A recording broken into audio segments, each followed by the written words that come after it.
Hello, everyone, and welcome back to Godsaw's Turnbuckle. And we're back 3 weeks, 3 sets of predictions. This time is going to be for AEW All Out. And we're going to go ahead and get started right off the bat with the predictions. And we're going to go ahead and start with MJF going up against Daniel Garcia. This has been kind of building up for quite some time because of what MJF did to him after the match with Will Ospreay and Dynamite before All In. And of course, Daniel Garcia coming back at All In to help cost MJF the international championship, and of course they've had a few brawls here and there. I am filming this right after Dynamite, and they did do a thing in the crowd this week where MJF basically got one up on Daniel Garcia, hitting him over the head with a wine bottle, and basically cutting a very vicious promo against MJF. In terms of a prediction for this particular match, um, you know, I know MJF just lost a match, and usually he doesn't lose too often. And I think that's going to be the case here, honestly. I'm going to go with MJF for this one. I was really thinking maybe it was going to be Daniel Garcia, but I feel like they're going to continue this feud on down the line, and Daniel Garcia gets a victory somewhere else. Though I wouldn't be super shocked if they give him the victory here to go along with it. But in this particular case, I'm going to go with MJF.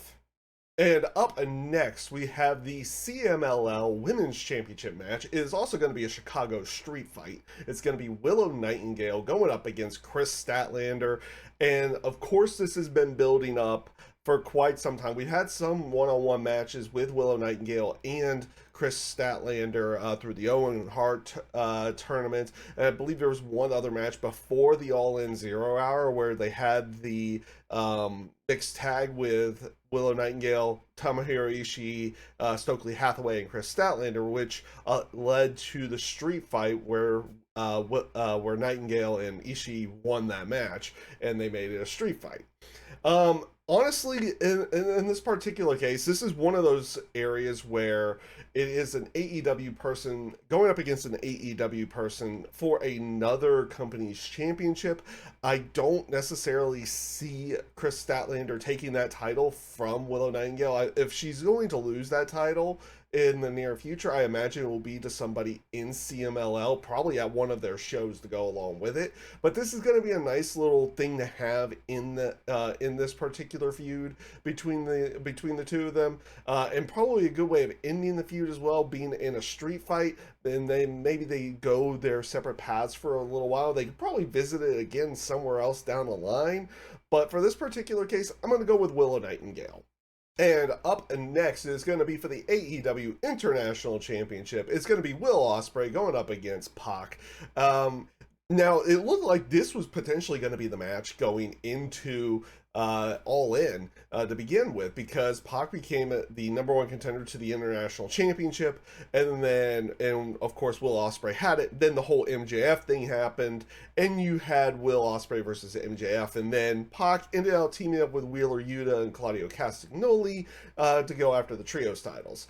I actually liked what they ended out doing here, because they and saving it for All Out in this particular case, because I feel like it's a foregone conclusion who was going to win and go along with everything, but the whole aspect of adding a little bit of that little bit of area with Ricochet after he beat Kyle Fletcher last week on Dynamite. Will Ospreay comes out to almost basically go face to face with Ricochet, but Pac attacked him. Basically, a surprise poison Rana on the ring apron, or not the ring apron, but the ring entrance ramp, and basically telling Will, do not forget about Pac.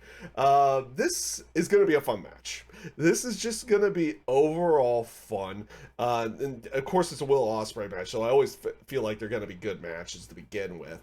I don't really see them changing that title so quickly again, especially after the All In match with MJF and Will Ospreay. So Will Ospreay is going to be my pick here, but honestly, you're in for a really good one with this. And up next is going to be a fatal four-way match for the AEW Continental Championship. It is going to be Okada versus, well, three people to be determined.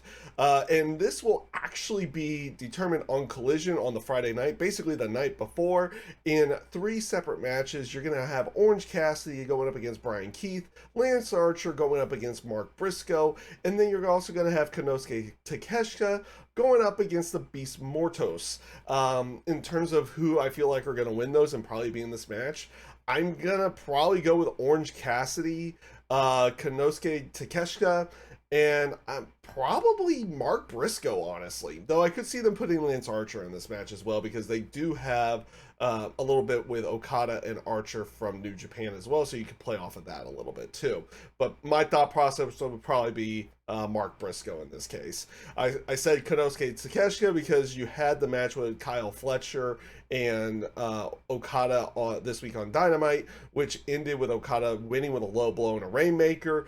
Takeshita came out after the fact, so I expect he would be in there. It looks like Orange Cassidy is going to be doing a thing with a learning tree after the fact, but I pretty much do see them having Orange Cassidy in this particular match as well. Now, in the terms of everything, it's a fatal four-way that's being set up rather quickly. And honestly, a very interesting way of doing it on Collision as well with the three matches. But I see Okada picking up the victory and keeping that Continental Championship. And up next is going to be for the AEW Tag Team Championships. It's going to be the Young Bucks going up against Claudio Castagnoli and Wheeler Yuta. This was basically set up after the six-man tag on Dynamite, where Claudio, Wheeler, and Pac were going up against Will Ospreay, Orange Cassidy, and Kyle Fletcher. This, which was also a very good match. After the match, the Young Bucks went after, Bryan Danielson and Claudio and Wheeler Yuta, basically trying to get to Danielson for his match with Jack Perry, which we'll talk about in a little bit here. And then Claudio and Wheeler challenged them for a tag team title match, and lo and behold, there you go. Again, this match was set up rather quickly, and playing off of the whole aspect of Jack Perry going up against Bryan Danielson a little bit later, and you had the whole Blackpool Combat Club stuff going in there as well. I don't see them necessarily taking those titles off the Young Bucks in this particular case, especially with the factors that you do have the trios titles on Claudio Castagnoli and Wheeler Yuta. So I'm going to go with the Young Bucks in this one. And up next is going to be for the TBS Championship. It's going to be Mercedes Moné going up against Hikaru Shida. Interesting that they are going with Shida in this particular match, because they did just have a match probably about a month ago, or yeah, it was just like a couple of weeks before All In, or it was like 1 week, 2 weeks before All In, so it was about a month ago at this point in time that they had a match where Mercedes Moné ended up picking up the victory there with the help of Camille.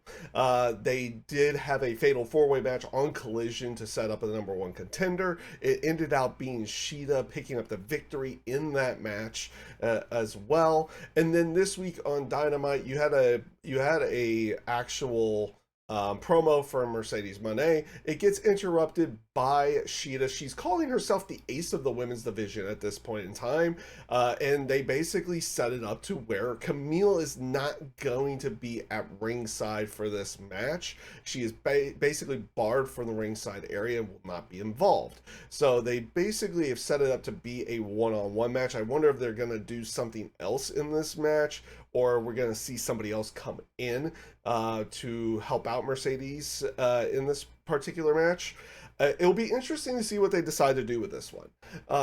Because if they're going to start calling Shida the ace of the division, she has had some high-profile losses as of late, so you would figure they want to maybe get a victory in for her. And honestly, in the terms of all of the title matches throughout the night, this is the match where I actually see a potential for a title change. And not because I think Mercedes has done bad with the TBS title. She's held it since Double or Nothing, has actually done quite well with it. But they could do kind of a a quick swap or something in that sense of Shida picking up the victory. Mercedes gets the belt back in maybe a month or two or something in that sense, or it could be even a few weeks down the line. Hard to really say with that one. I really don't think they would take that title off of Mercedes Monday. But in this particular case, this is the one match where I see a potential for a title change throughout the night, which probably gives away my world title prediction at that point. But I'm okay with that. But I'm gonna actually go with Hikaru Shida for this one to pick up the TBS title. And up next is going to be a steel cage match. It is going to be Swerve Strickland going up against Hangman Adam Page. Nothing really more you can say about this one. This is the feud that basically is going to probably go on almost forever in AEW. As long as these guys are in AEW, they are technically feuding in some way, shape, or form. I do not see this feud ending anytime soon, if ever. If that's just what this feud feels like. It feels like it is the forever feud in the company. At least that's just how I see it at this point in time. Now, they definitely stepped it up a notch with everything because they've played off this entire time that you can kind of see why Hangman's always mad at Swerve for breaking into his house.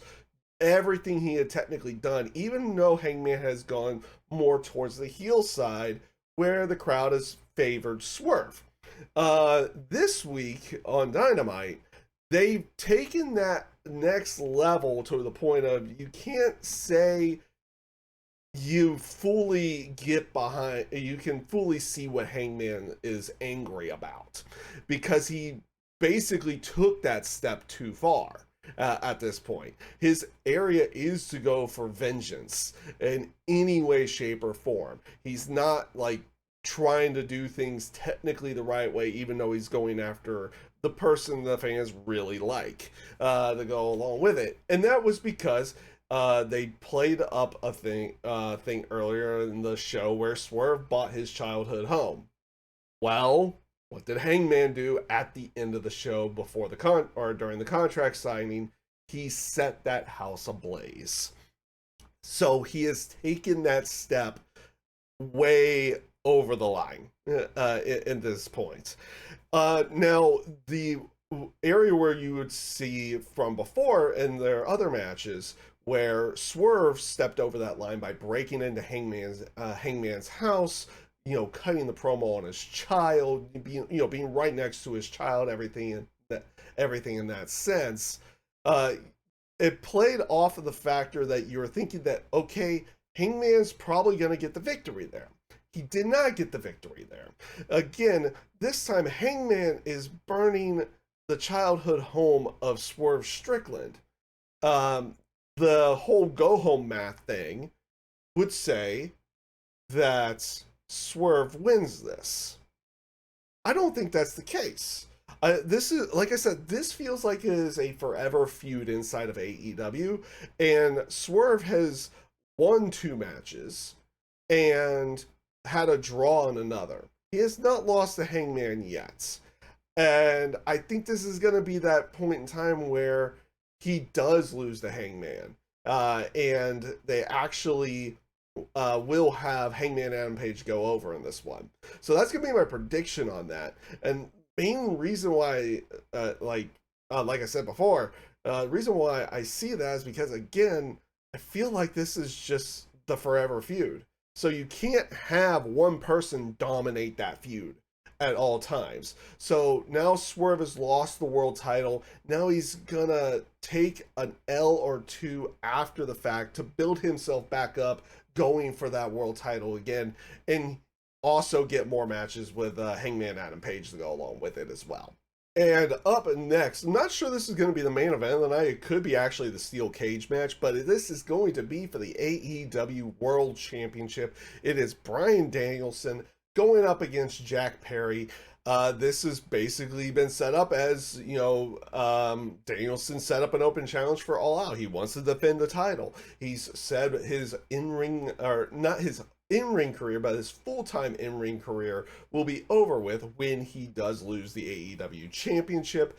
And then Jack Perry sets up that match, playing off the factor that he is actually the last person to beat Bryan Danielson at Anarchy in the Arena at Double or Nothing. So it does make sense for them to actually do this match and go for the world title. He is the TNT champion at this point in time. And I think they've done a pretty decent job on a quick build. Especially getting the Elite into this and everything to go along with that as well. Mentioned before in the tag team title prediction. Now, it's the first defense for Bryan Danielson. Come on, you know where the prediction's going. Danielson's not losing yet. He doesn't lose on the first title defense in this case. So I'm going to pick Bryan Danielson to pick up the victory on this one. I do feel like this does have the potential of being a really good match as well, and maybe elevate Jack Perry to maybe something further down the line where he does get the title. Who knows on that particular one. Now, again, that is all the matches I have as of this point. Again, I did record this right after Dynamite went off the air on Wednesday night.